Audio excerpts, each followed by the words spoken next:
বিয়েবাড়ির স্টাইলে ঝরঝরে সুস্বাদু পোলাও বানাতে চান? তাহলে আজকের রেসিপি শুধুই আপনার জন্য।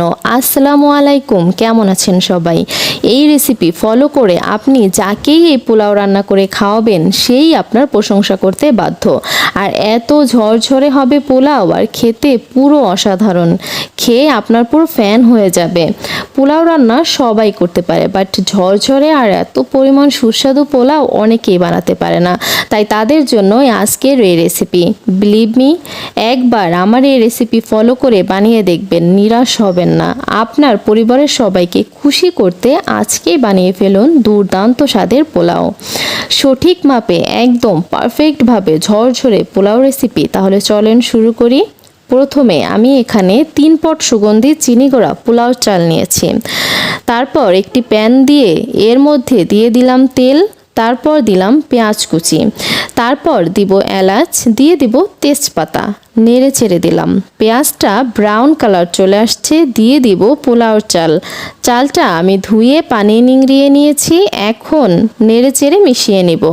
এখন দিয়ে দিব আদা পেস্ট। এখন সুন্দরভাবে মিশিয়ে নেব। চালটা অনেকক্ষণ ভাজতে হবে, তাহলেই পোলাওটা ঝরঝরে হবে আর ভাজতে ভাজতে সুন্দর একটা ফ্লেভার বের হবে। এখন দিয়ে দিব পানি। এর পরিমাণ অনেকেই বোঝেন না, আমি বুঝিয়ে দিচ্ছি ভালো করে।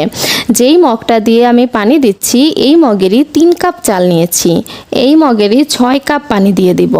তাহলে চালটা একদম ঝরঝরে আর পারফেক্ট পোলাও রান্না হবে। নেড়ে চেড়ে মিশিয়ে দিলাম। দিয়ে দিব 10টা কাঁচামরিচ, দিয়ে দিব লবণ স্বাদ মতো, দিয়ে মিশিয়ে নিব। ঢাকনা দিয়ে ঢেকে রান্না করে নিব।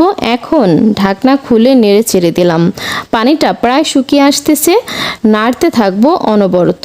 এখন পানিটা নাই, এভাবে করে এখন ঢাকনা দিয়ে ঢেকে রাখবো 20 মিনিট। 20 মিনিট পর ঢাকনা খুলে নেড়ে চেড়ে ভালোভাবে মিশিয়ে নিব। দেখুন মাশাল্লাহ কি পরিমাণ ঝরঝরে হয়েছে। মাশাল্লাহ পুরো অস্থির ফ্লেভার পাচ্ছি, সাদা ধবধবে পোলাও। এখন একটি প্লেটে উঠিয়ে নিব। দেখুন আমি কিছুই বলবো না, জাস্ট আপনারাই দেখুন কি পরিমাণ ঝরঝরে আর পারফেক্ট পোলাও, আর খেতে এত মজার যে কি বলবো, জাস্ট অসাধারণ। পরিবেশনের জন্য উপর দিয়ে এভাবে পেঁয়াজ বেরেস্তা দিয়ে দিলাম।